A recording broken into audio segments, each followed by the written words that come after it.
Gold, trusted gold buyers. మీరు తాకట్టు పెట్టిన బంగారాన్ని విడిపించి ఈ రోజు ఉన్న మార్కెట్ ధరకు కొనబడను.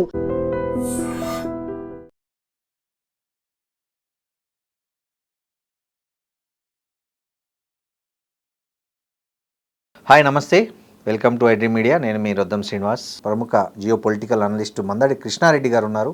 నమస్తే కృష్ణారెడ్డి. నమస్తే అండి. ఎలాన్ మస్క్ ఒక కామెంట్ చేశాడు.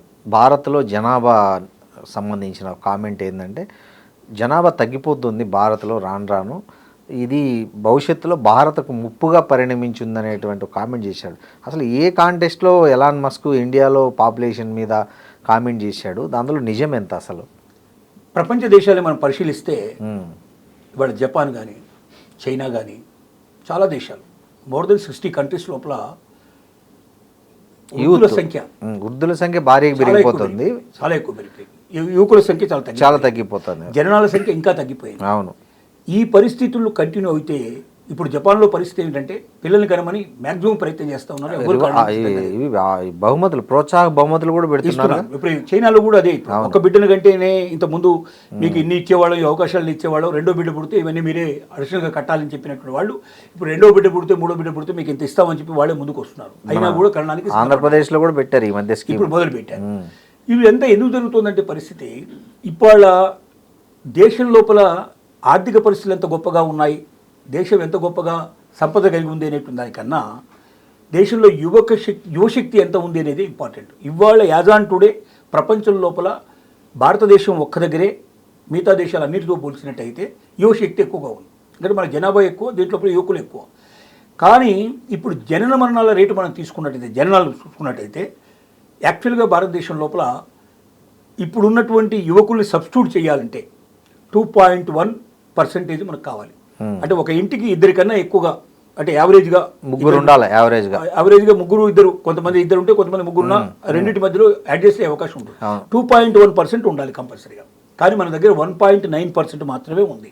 అది కూడా యావరేజ్గా 1.9%. అదే మీరు కేరళ తీసుకున్నట్టయితే 1.2% ఉంది. అదే తమిళనాడు తీసుకుంటే 1.4% ఉంది.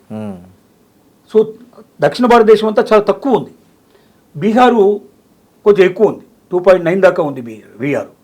ఒకప్పుడు మీరు తీసుకుంటే 2005 అట్లా టైంలో తీసుకుంటే మీకు 5.8% దాకా వచ్చింది భారతదేశంలో జనాల రేటు. కానీ రోజు రోజుకి పిల్లల్ని పెంచడంలో ఉన్న ఇబ్బందులు, కష్టాలు, కన్నీళ్ళు, రెండోది వాళ్ళకి మంచి భవిష్యత్తు చూపించడానికి కావాల్సినటువంటి ఆర్థిక వనరులు, తర్వాత వాళ్ళని అసలు మెయింటైన్ చేయడం చాలా కష్టంతో కూడుకున్న పనులు, ఇవన్నీ చూసిన తర్వాత బిడ్డల్ని తగ్గించుకోవడం చాలా మంచిది అనేది ఒక ఆలోచనకు వచ్చింది.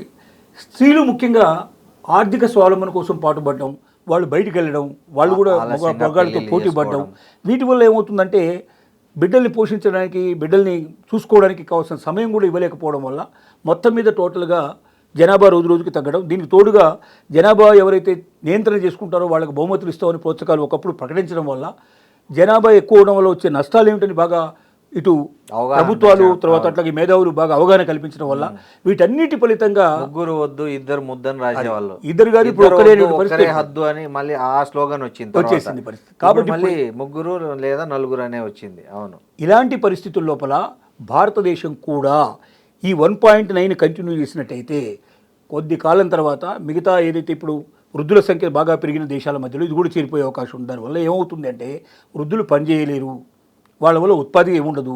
ఉత్పాదక లేనప్పుడు ఏమవుతుంది, కూర్చొని తినడమే జరుగుతుంది. వాళ్ళ రోగాలు, రొస్టులు, హాస్పిటల్స్ దానికోసం ఎక్కువ ఏర్పడడం, ఇవన్నీ కూడా మొత్తం టోటల్గా అంటే ఖర్చు విపరీతంగా పెరిగిపోతుంది, ఆదాయం పూర్తిగా తగ్గిపోతుంది, దేశ సంపద తగ్గిపోతుంది, దేశం చివరికి పేదరికంలోకి నెట్టివేయబడుతుంది, చివరికి పనికిరాని దేశంగా వచ్చే అవకాశం ఉంది. జపాన్ లాంటి గొప్ప అభివృద్ధి చెందిన దేశం ఇప్పుడు ఆ స్థాయికి దిగజారిపోయే పరిస్థితి కనబడుతుంది. చైనా కూడా నెక్స్ట్ పొజిషన్లో ఉంది. దానికి చెప్పాలంటే వాళ్ళు కూడా పెంచుకోవడానికి మ్యాక్సిమం ప్రయత్నం చేస్తున్నారు, కానీ సాధ్యం కావడం లేదు. ఎందుకంటే ఇలాగా పిల్లల్ని పుట్టించే అవకాశం లేదు కదా. పిల్లలు అనేటువంటి వాళ్ళు తల్లి తండ్రి ఇద్దరి ఆలోచన ప్రకారంగా పుట్టాల్సిన వాళ్ళే కానీ బలవంతంగా పుట్టించే అవకాశం లేవు. ఎలాన్ మస్క్ ఏం చేశారంటే ఈ మధ్య భారతదేశం ఒక రిపోర్ట్ బయటికి తీసింది.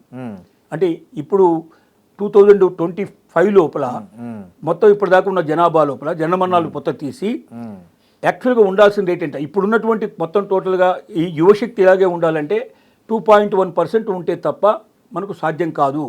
కానీ ఇప్పుడు మొత్తం మా జాతీయంగా చూసుకున్నట్టయితే నేషనలైజ్లోనే మాకు 1.9 మాత్రమే ఉన్నాం మేము అనే విషయం మనమే వ్యక్తం చేశాం బయటికి.